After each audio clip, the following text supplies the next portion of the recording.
Pipo, começamos, parecia o Botafogo da semana passada. A semana passada era mosaico. Pá, lotado, ruas de fogo, aquela coisa do Morumbi, de Libertadores, tá? 1 minuto, perdemos um gol. 2 minutos, 1-0 para nós. Aí, Piperno, o que aconteceu dos 2 minutos aos 90? Então, foi um começo, né, avassalador. Aliás, o escanteio que deu origem ao gol, né, já saiu de uma sucessão de chances, aquela coisa, pá, entra, não entra, bate no goleiro, no zagueiro e tal, São Paulo. Aí o jogo voltou normal, um jogo entre dois times equilibrados. O São Paulo, no primeiro tempo, ainda foi um pouco superior. O Nacional não conseguiu encaixar jogadas em velocidade, que é o forte desse time, né? Principalmente quando ele encontra o Inestrosa bem posicionado. O Morelos é só, né, um tanque de área, nada mais que isso, a gente já viu aqui no Santos. Agora, aí no segundo tempo, o jogo volta, o time colombiano arriscando um pouco mais e empata o jogo. E aí veio a grande queixa que eu fiz ao técnico Hernan Crespo. Se você for olhar, por exemplo, no chat, lá os caras estão me devorando até agora, porque é o seguinte, o Crespo, naquele momento, teve uma ação medíocre. O Crespo tinha um jogador a mais, o Cardona foi expulso, né, durante lá a comemoração do gol, enfim. Aí, o que o técnico de São Paulo fez? Veja, o jogo está 1-1, o São Paulo com um jogador a mais e com 3 zagueiros. Ele vai e tira o centroavante. Aí os caras do chat, você não vê o jogo, seu idiota. É porque depois ele colocou lá o Henrique. Ele colocou o Henrique muito depois. O fato é que, naquele momento, ele tirou o André Silva. Falaremos daqui a pouco.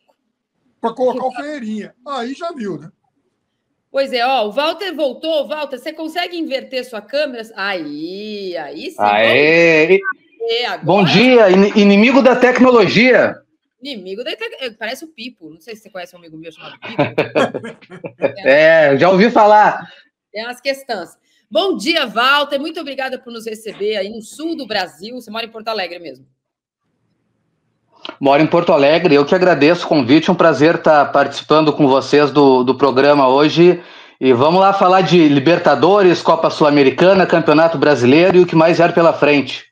Muito obrigado. O Walter veio aqui para tentar dar aquela contrabalanceada, né? Porque a gente está achando aqui desse lado que o Melved vai atropelar, o malvado, the Melved. O Flamengo vai atropelar o Inter, que começou o ano com toda a expectativa do mundo, não é a primeira vez que isso acontece, mas nas últimas semanas o trabalho do Roger, incluindo a eliminação para o Fluminense na Copa Sul-Americana, na Copa do Brasil, deixa um pouco o torcedor do Inter incomodado. Vamos terminar de falar um pouquinho aqui sobre o São Paulo, Walter, porque ontem parecia que o São Paulo, depois de ter sobrevivido à batalha que foi em Medellín na semana passada, e em 2 minutos faz 1-0 e ia atropelar, mas não foi assim o jogo no Morumbi. O Pipo estava falando aqui, depois do gol aos 2 minutos, o São Paulo teve muita dificuldade, teve o pênalti, a gente pode discutir o pênalti no VAR, sim ou não, mas o São Paulo teve um jogador a mais durante um tempo e no final, não sei se o Pipo concorda comigo, o Atlético Nacional esteve mais perto de virar o jogo do que o São Paulo com um a mais, Pipo.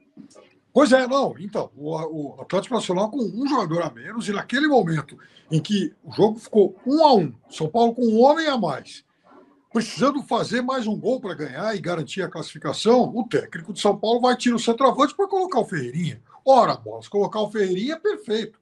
Até porque ele foi o responsável pela grande ação individual, pelo grande lance do jogo. Passou lá para o 4, tal, enfim, acabou chutando para fora depois, mas foi uma jogada belíssima. Agora, tá 1-1, tá em casa, com o estádio cheio, um homem a mais, meu Deus do céu, saca um dos 3 zagueiros e arrisca, tenta ganhar o jogo. Mas achei que ele foi, eu não digo, para ser bem elegante com ele, ele foi contido demais. E aí, o curioso e engraçado da história é que eu fiz essa crítica ontem à noite no programa Canelada lá da Jovem Pan, e um tricolor indignado mandou um superchat de $50 para me criticar. Ah, tá bom. É uma crítica cara. O Walter, não sei se você assistiu ao jogo ontem, mas o próprio Eu acho assim, eu sou de outra escola, né? Talvez eu tivesse nascido no Rio Grande do Sul, do futebol de antigamente do Rio Grande do Sul, não hoje em dia que vocês gostam de jogar. Quando vocês não gostavam de jogar, era o meu futebol gaúcho favorito. Não tinha jogo, para mim era melhor. Mas o próprio... Então, não sou curadora de...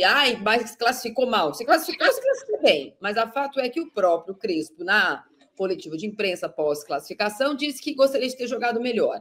Né? Agradeceu o torcedor, que tinha ficado impressionado. Teve até o Pipo, ele teve um lapso de memória, coisa de gente velha que nem a gente, porque ele lembrava do São Paulo quando ele era criança. Tenha dó.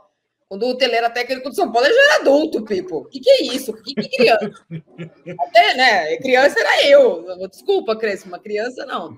E essa vez você assistiu ao jogo, e se você consegue, a distância física mesmo, assistir esse jogo com menos coração envolvido ou emoção envolvido, e entender se essa classificação do São Paulo coloca o São Paulo como favorito contra a LDU ou o Botafogo, já que vai decidir de novo na sua casa. O Atlético Nacional jogou contra o Inter na fase de grupos e é um adversário bem complicado.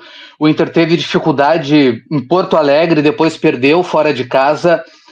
Não é uma equipe fácil. O Ires Troça, que teve nos planos do Fluminense, é um jogador bem interessante ali pelo lado direito de ataque. É uma equipe difícil, mas eu concordo com o Fábio. O Crespo demorou para ajustar o time, para botar o time da maneira correta, porque ele perde o Cardona, que é o centro do time, que até achei que ia bater o pênalti de novo, como ele fez lá na Colômbia, e demora a entender o que tinha que fazer para tentar pressionar. Não tinha mais a razão de jogar com 3 zagueiros, mas é uma equipe bem complicada, e eu acredito ainda que o trabalho do Crespo, ele ainda está ajustando alguns aspectos do time, já deu uma evoluída em relação ao que a gente tinha antes da chegada dele, mas se for contra o Botafogo, eu acho que o Botafogo leva um pouco de vantagem, embora também tenha um trabalho recente, mas se for contra a LDU, eu acho que o São Paulo é o favorito.